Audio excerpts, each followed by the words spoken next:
వారే ఎన్నికల్లో నిలబడ్డట్టుగా, వాళ్ళే ఈ శాసనసభ నియోజకవర్గానికి ఎమ్మెల్యేలు అయినట్టుగా, వాళ్ళే ఈ తెలంగాణ రాష్ట్రానికి ముఖ్యమంత్రులు అయ్యి ఈ రాష్ట్రాన్ని పాలిస్తే ఎంత పట్టుదలతో పనిచేస్తారో ఇవాళ ఇక్కడికి వచ్చిన ప్రతి కార్యకర్త అంతే కష్టపడి కృషి చేసి ఇవాళ ఎన్నికల్లో గెలిపించి ఈరోజు తెలంగాణ రాష్ట్రంలో సంక్షేమ పథకాలను అమలు చేస్తున్నాం. మీకందరికీ తెలుసు, ఇచ్చిన మాట ప్రకారం ముఖ్యంగా భూమికి విత్తనానికి ఎంత బలమైన అనుబంధం ఉంటుందో రైతుకు కాంగ్రెస్ ప్రభుత్వానికి కూడా అంతే బలమైన అనుబంధం ఉంది. ఆనాడు డాక్టర్ వైఎస్ రాజశేఖర రెడ్డి గారు 2004లో గురునాథ్ రెడ్డి గారు పెద్దలు ఎమ్మెల్యేగా ఉన్నప్పుడు రైతులకు ఉచిత కరెంటు ఇస్తాం వ్యవసాయానికి అని చెప్పి మొట్టమొదటి సంతకంతో ఎల్బీ స్టేడియంలో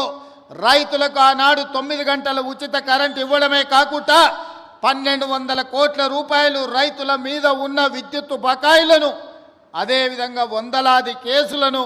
ఒక్కటే కలంపోటుతో ఆనాడు కాంగ్రెస్ ప్రభుత్వం ఆ కేసులను రద్దు చేసింది, రైతులకు ఉచిత కరెంట్ ఇచ్చింది. ఇదే కాదు, డాక్టర్ మన్మోహన్ సింగ్ గారు, సోనియా గాంధీ గారు 72,000 కోట్ల రూపాయలు దేశంలో ఉండే రైతాంగాలకు ఒకే ఒక్క కలంపోటుతో రైతు రుణమాఫీ చేసి 72,000 కోట్ల రూపాయలు రైతుల ఖాతాలో ఆనాడు రైతు రుణమాఫీ చేసి ఇందిరమ్మ రాజ్యం అంటే రైతు రాజ్యమని,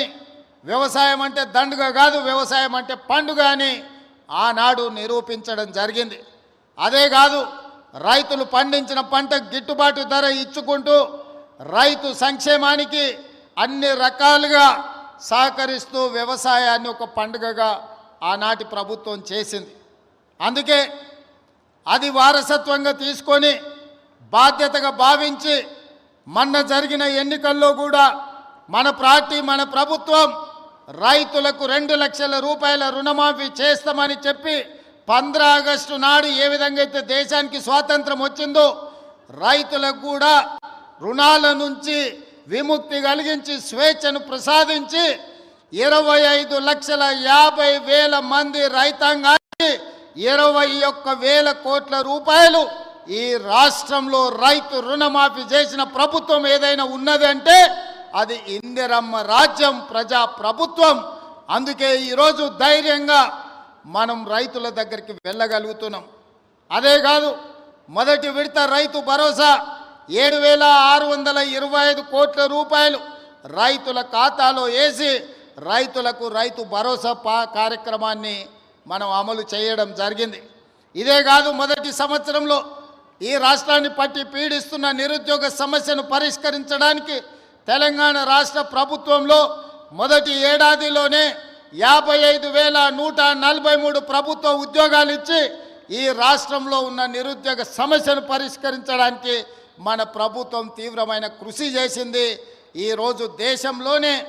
ఏ రాష్ట్రం, ఏ ముఖ్యమంత్రి చేయని విధంగా మన ప్రభుత్వం, మన నియోజకవర్గ ప్రజల ఆశీర్వాదంతో ఈనాడు తెలంగాణ రాష్ట్రంలో 55,163 ప్రభుత్వ ఉద్యోగాలను ఇచ్చి నిరుద్యోగులను ఆదుకున్న ప్రభుత్వం మన ప్రభుత్వం అని ఈ సందర్భంగా నేను తెలియజేయదలుచుకున్నా. ఇదే కాదు, ఈనాడు ఈ రాష్ట్రంలో వ్యవసాయానికే 24 గంటలు ఉచిత విద్యుత్తు కాదు, పేదవాళ్ళ ఇళ్లకు కూడా ఉచిత విద్యుత్తు ఇవ్వాలని ప్రతి పేదవాడి ఇంటికి 200 యూనిట్లు ఈరోజు ఉచితంగా విద్యుత్తును సరఫరా చేస్తూ 50 లక్షల కుటుంబాలకు